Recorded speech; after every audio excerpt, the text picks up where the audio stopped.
Who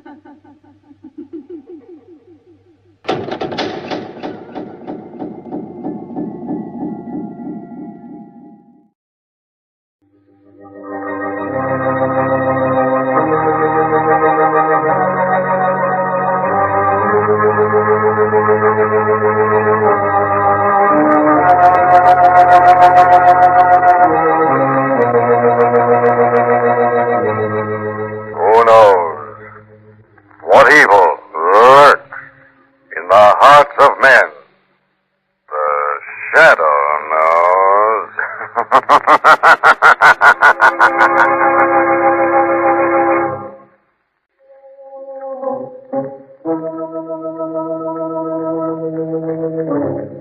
The Shadow, who aids the forces of law and order, is in reality Lamont Cranston, wealthy young man about town. Years ago in the Orient, Cranston learned a strange and mysterious secret, the hypnotic power to cloud men's minds so they cannot see him. Cranston's friend and companion, the lovely Margot Lane, is the only person who knows to whom the voice of the invisible shadow belongs. Today's drama, Murder by a Corpse.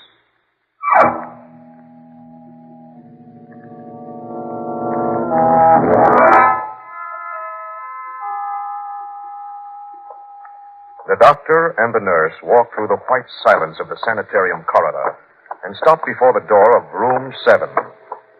The doctor peers through the small glass panel in the face of the door and nods to the attendant inside. The door is unlocked, opened, and the doctor and nurse walk in. Morning, Dr. Manchek. Good morning, Rossi. How's our new patient, Mr. Holden? We had a tough time with him in the ambulance last night. Dr. Adams had to give him a shot. Dr. Adams' report on the case is on your desk, Dr. Manchek. Yes, I saw it, Miss Wagner. Mr. Holden, I'm Dr. Carl Manchek, chief of this institution. You're lying. You hear me? You're lying. You're in with the rest of them. I'm not crazy. This is a trick. You're a spy like the rest of them. Same line all the time, Doc. You can't fool me with that doctor act. I know who you are. You're one of his spies, too. I know. Spies. Same talk all the time. Typical manic-depressive fear fantasy. Miss Wagner? Yes, sir. Tell Dr. Adams I wish to see him in my office. I'll be there when I finish examining the new patient. Yes, Dr. Manchek.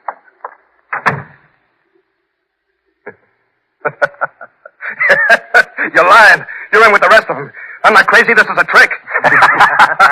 How was I, Doc? You were quite excellent, Eddie. I know who you are. You're all spies, all of you. How'd you like it, Sid? Terrific, Eddie. You were terrific. Sure. Just ask the doc here. He'll tell you. The doc's an expert. He'll tell anybody that Eddie Holden blew his top. Severe paranoia, Eddie. See, Sid? Paranoia. Paranoia. That's what the expert says. So severe, they gotta watch me night and day. And who do they happen to pick out to do the watching? Nobody but Sid Rossi. Neat setup, huh? Doc, you worked it out like a masterpiece. Naturally, I specialize in cases like yours, Eddie. Yeah, it was a lucky day I made the contact with Sid. I won't forget you two for this. Oh, you can be sure we'll keep your memory quite refreshed. Yeah. A $50,000 bundle is something to remember, ain't it, Doc? Don't worry, you'll get your share. Doc, did the telegram work? Perfectly. Bentley left on the 8:15 train. What about his wife, Claire? She remained, just as you said she would. Eddie, are you sure Claire knows where the bonds are ditched? Of course she knows. Well, everything's set for tonight? Yeah, all set. I let you out the fire door at the end of the hall. You just got to cut across the lawn to the rear gate. I'll see that the gate is left unlocked. I cover up for you here so as no one gets wise while you're out. The lead pipe's jetting. But remember, you must return before daylight. Otherwise... I'll be back. Now, the gun, huh? Here you are. Eddie, you didn't tell us how you're going to handle that Bentley dame. It all depends, Sid. It all depends on how much Claire Bentley is afraid of a ghost.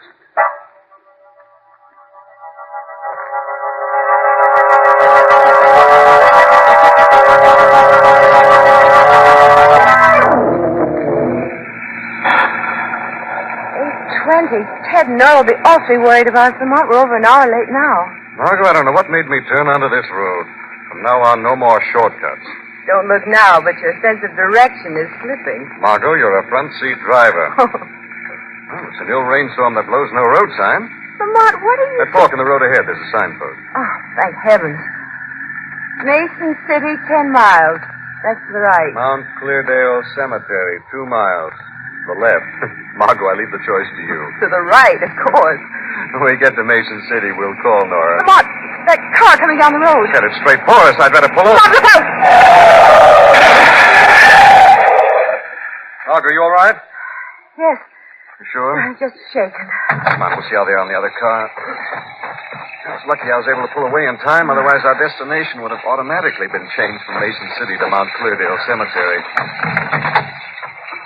Well, Lamont, look. It's a woman. She's unconscious.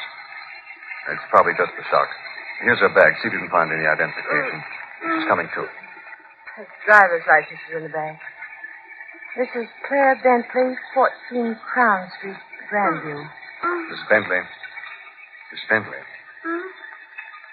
Oh, You were in an accident, Mrs. Bentley. Oh, please. Please, you've got to save me from him. The ghost, he's going to kill me. He's come back from the dead, he's going to kill me. We better get her to a doctor. No, I'm not crazy. You've got to believe me. I know what I'm talking about. He's in the back seat. Now, Miss Bentley, you mustn't excite yourself. But I tell you, he's in the back seat. There's nothing back there, Mrs. Bentley, but a pick and shovel. Look, over there in the woods. The ghost, he's in the woods. Come on, Margot. Now, where are you going? Into those woods. Miss Bentley, such green things. It's obvious she's not in her right mind. Neither am I, Margot. What? That lightning flashed a moment ago. I was seeing ghosts, too.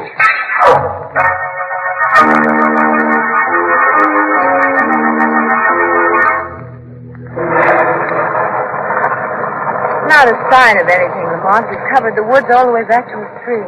I'm not surprised he got away. It's a very live ghost we're chasing. Live ghost? Here, look. A shoe. Where'd you find it? Near the stream. It fits some newly made footprints I found. There's no lace in the shoe. Yes, I wondered about that, too. I will look into the shoe later, after we have a talk with Mrs. Bentley. What is it, Lamont? Maybe we won't have that talk with Mrs. Bentley after all. But... Look, Margot, over there on the road. Her car is gone.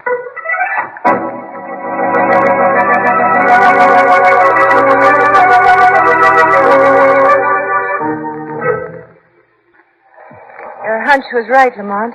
Mrs. Bentley must be in the cemetery. That was her car parked outside. Yes, that pick and shovel in the rear of her car gave me the idea. Wait, What is it?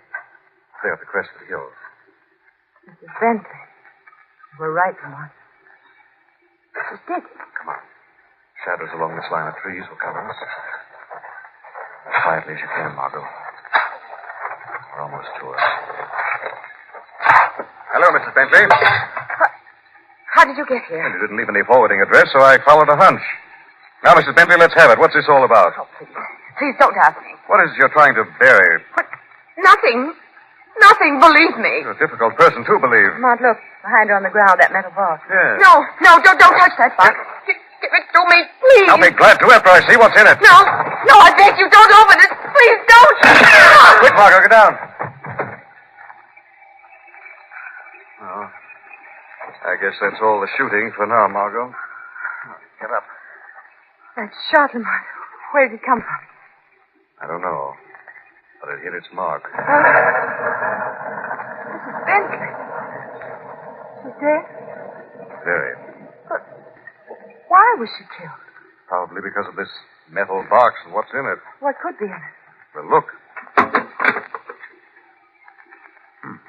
What's in there, Lamont? Let me see. Nothing to see, Margot. What? Box is empty.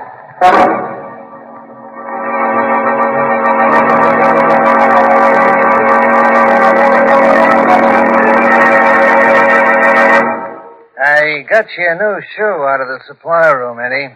They ask any questions when they gave it to you? Gave it to me, you crazy. I had to hook it. Man check's supposed to run this place on the up and up. How'd you lose it, anyway? I told you when those two chased me into the woods. That crab played it smart, but the next time... The doc. Good morning, Sid. Doc?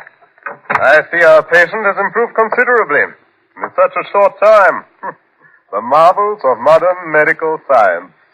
What are you talking about, Doc? You're released from our sanitarium? Released? Of course, Sid, of course. From all I can see, our patient is completely cured. Cured? You have the bonds. There's nothing more for us Bonds? Come on, Doc, come on. What are you giving us? Well, didn't Eddie tell you, Sid? The bonds. The bonds for which he killed Claire Bentley. Killed her. Claire's dead? Now, Eddie. Hey, what goes on here? What are you giving me, Doc? Sid and I might ask you the same question, Eddie. According to the morning papers, Sid, Claire Bentley was murdered last night at Mount Cleardale Cemetery. The papers also told about a metal box she had dug from a grave. The box was empty. The bonds. They were in that box. Yes. That's what I surmised. Where are they, Eddie? I don't know anything about it, Doc. Would I be stupid enough to come back here if I did? He's got something there, Doc. Then you didn't kill her? Are you crazy? I just wanted to put a scare into her. I wanted her to lead me to the hiding place. Wait a minute.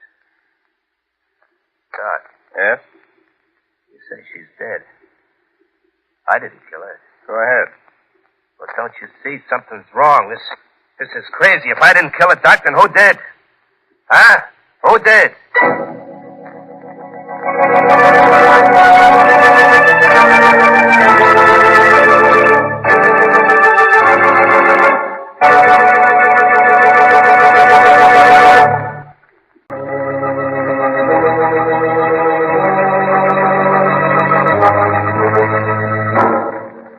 In a moonlit cemetery, in the presence of Margot and Lamont, Claire Bentley was murdered by an unseen killer. Now Lamont and Margot are interviewing the dead woman's husband, Ralph Bentley. Mr. Bentley, we realize the news of your wife's death must have been a terrible shock to you. I can't believe it. I just can't. We won't take up much of your time, Mr. Bentley. Just a few questions. It's all right. There isn't much I can tell you, but I want to help all I can. Can't understand who could have done it. Claire had no enemies. That you know of. Does the empty steel box mean anything to you, Mr. Bentley? No. When we first met your wife, she said her life was threatened by a ghost. Someone who'd come back from the dead. I don't understand any of it. It's all so strange. Ghosts. The wire I received. What wire? Telegram that came the night before last. It was from my business agent. I was to meet him at his hotel in Chicago last night. When I arrived in Chicago, he told me he didn't send the wire. And Lamont, Mr. Bentley, was tricked into leaving town. Yes, the reason's pretty obvious. Gave the killer a chance to work unhampered. Excuse me. Hello? Oh, yes, he's here. Just a moment. It's for you, Mr. Cranston. Mr. Deegan. Oh, yes, I told him I'd be here. Hello, Steve.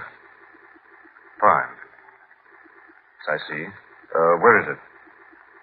All right. Thanks very much, Steve. Well, Mr. Bentley, you've been very helpful. I wish I could have told you more. If I think you can, I'll be sure to call on you. Let's go, Margot. Goodbye, Mr. Bentley. Goodbye, Miss Lane. Lamont, why did we leave so quickly? Weren't there more questions you wanted to ask Mr. Bentley? There's lots more, but right now I'm more interested in a place called the Manchek Sanitarium. Manchek Sanitarium. Private mental hospital out on Western Avenue. That call was from Steve Deegan, a friend of mine in the shoe business. You had him check on that shoe we found in the woods last night? Yes. A quantity of the same type of shoe was recently sold to the Manchek Sanitarium. Perhaps something interesting is going on out there.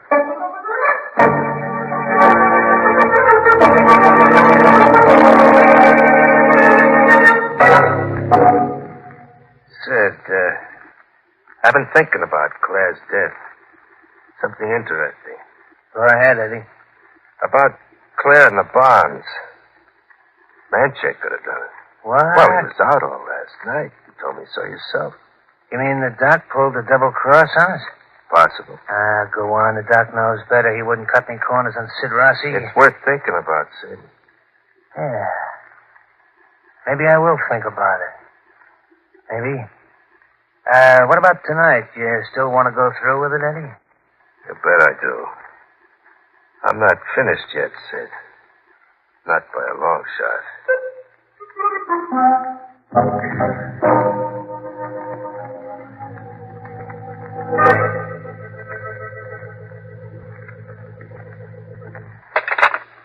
The supply room will check and call me right back, Mr. Cranston. You're very helpful, Dr. Adams. You're sure the shoe is the sanitarium's property, Dr. Adams? Mr. Cranston said when he found the shoe, it was without a lace. With our more serious cases, we are particularly careful that nothing falls into their hands which could be damaging to themselves or others. Oh, I see. A shoelace could spell trouble in the hands of violent patients. Exactly. Excuse me. Dr. Adams? Oh, yes. Mm-hmm. Well, thank you, Peters. That was the supply room clerk, Mr. Cranston. He reports a shoe like this, the same size, is unaccounted for. And Lamont, that means the killer came from this sanitarium. Get me Dr. Manchek, please. Just a moment, Doctor. But Please. I'd appreciate it if you keep our conversation a secret for the time being. I'd like to work this out my own way. Could you do me that favor? All right, Mr. Cranston. Anything you say. Thank you very much. I'll be in touch with you. You ready, Margot? Ready. Goodbye. Goodbye. Thanks, Doctor. What now, Lamont? Now, Margot, I'm going to do some checking up on Claire Bentley's husband and go back and have a talk with him. What makes you think he'll answer your questions? Oh, I'm not asking the questions, Margot. I'm leaving that to the shadow.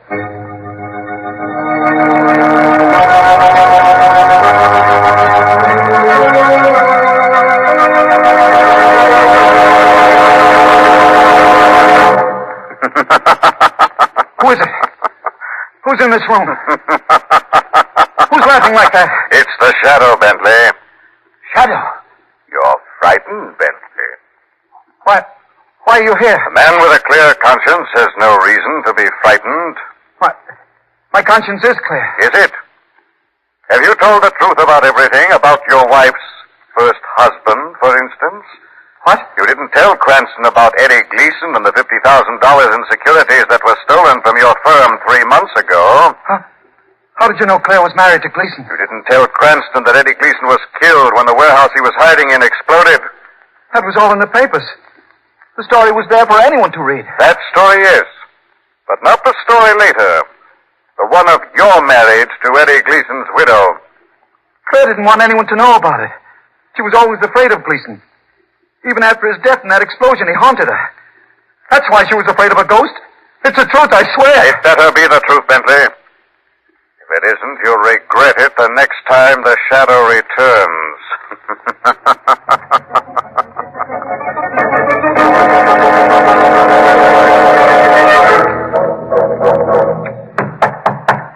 Who is it? Telegram for Ralph Cranston. Oh, just a minute. Hello, Bentley. Eddie. That's right, Bentley. Eddie Gleason. Only now it's Eddie Holden. No, you're dead. No, it's not you. You're dead. That's the way Claire took it, Bentley, just like that. I wanted to work on her first. That's why I sent you the wire. You sent it? Claire. I thought I killed her because I... Go ahead, Bentley. Finish. You killed Claire because... I thought it was a trick of Claire's to get me out of town. I didn't go to Chicago. I got off the train at the first stop and came back. I took the bonds out of the box last month. I didn't tell Claire about it. And she was only trying to save them for me. I've been doing a little saving, too, Bentley. Yeah. I was saving you for last. You thought you had me finished in the explosion you set up, huh? But I got out before it went off. And I'm here to tell a story. Tell it to you. Eddie, it wasn't my idea. No? You and Claire were going to have a great time with that $50,000, weren't you? Weren't you? You can have the bonds, Eddie. You can have them. Thanks, Bentley. I'll make sure to take them after I finish with you. Now, Eddie, don't do this. Don't be a fool. If you kill me, you won't get away with it. No? I'm hiding out at a fancy institution, Bentley. And if they do catch up with me, I get away with this anyhow. Now, I'm crazy. That's what the doc said. They don't hang crazy men, Bentley. They just let them sit around and laugh. Eddie, please. You know why I'm laughing, Bentley? Don't do it, Eddie, for heaven's sakes. Don't do it to me. I'm laughing because what I'm going to do to you is going to make me happy. This is going to make me happy as a lark.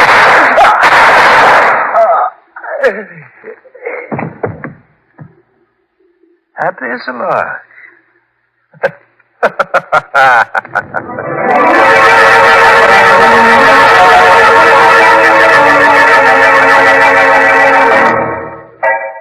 Margot, Yes, Lamont. Bentley's dead. What? I'm at his apartment now. I brought Commissioner Weston with me. We found Bentley on the floor, shot to death. Commissioner West? Why is he with you? With evidence I gave him, the commissioner was going to arrest Bentley for the murder of his wife. Margot, I want you to stay at home and wait for me. What are you going to do, Lamont? Among other things, track down a murderous corpse.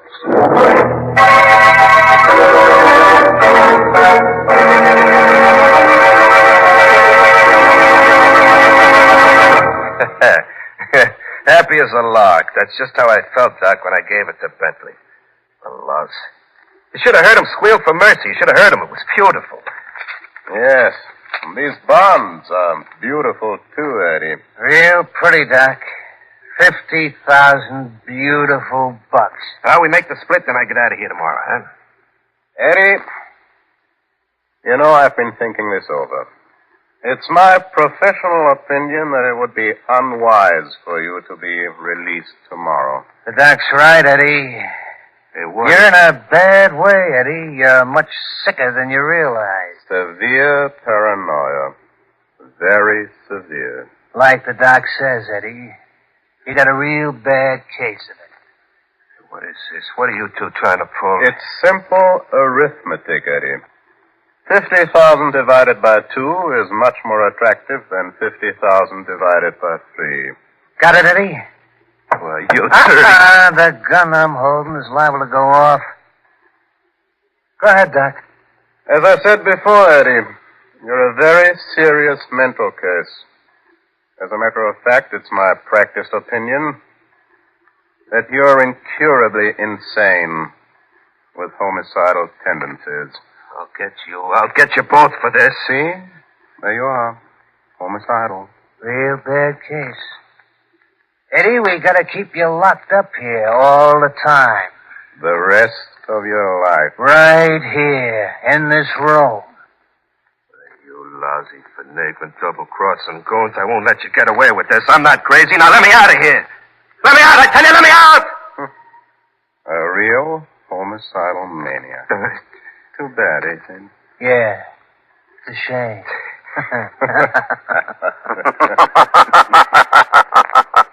Very amusing, isn't it, Dr. Manchek? Sid. Doc, I hear a voice. Yes, hear the voice. The Shadow. Shadow, they were going to keep me in this room locked up for the rest of my life. Don't listen to him. Crazy. I'm not crazy, I tell you. It's a serious case. Paranoia, I believe. He's not responsible. It's completely mad. I know what I'm saying. I'm a doctor. You mean you were a doctor, Manchek? Once? Years ago under the name of Stefan Kurtz. What? I know all about you. An Austrian psychiatrist who placed money above medical ethics. The Doc's afraid? You can stop acting, Sid. You know all about Manchek, and I know about you, too. Sid Rossi, alias Sam Roma. Small-time chiseler who found an easier way to fast money by helping Manchek to use this sanitarium as a front to shield fugitives from justice. And now you can believe me. Now you know I'm not crazy. Hey, help me get out of here, huh? Oh, I'm going to help you, Eddie. Hey, see, Doc, I told you wouldn't get away with this. That's right. Not one of the three of you will get away with it. Three? What do you mean? I heard everything that was said in here, including the story you told to Manchek and Sid about how you got the bonds and killed Bentley. And now all three of you will pay for your crimes in full.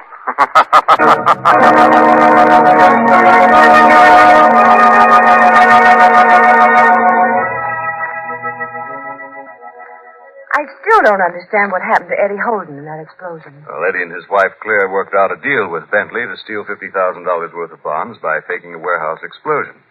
Then Claire and Bentley double-crossed Eddie, left him to die in the fire. But Eddie actually escaped and came back looking for the money and revenge. And used the sanitarium as a hideout while he worked. Very clever. But I still don't understand why Bentley killed his wife.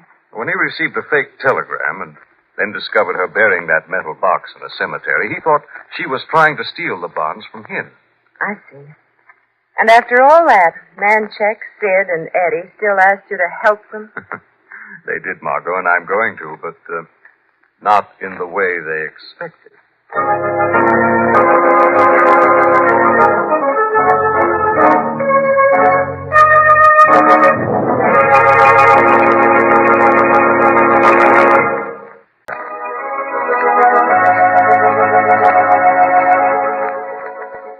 This story is copyrighted by Street and Smith Publications, Incorporated. All names and places are fictitious. Any similarity to persons living or dead is purely coincidental.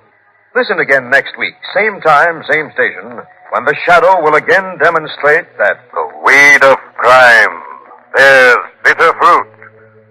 Crime does not pay. The shadow knows.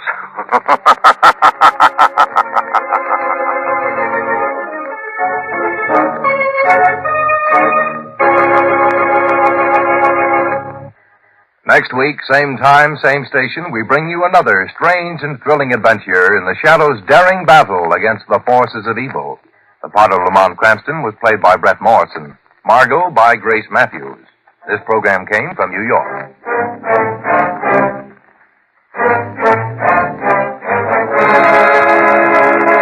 Stay tuned now for Quick as a Flash. This is the Mutual Don Lee Broadcasting System.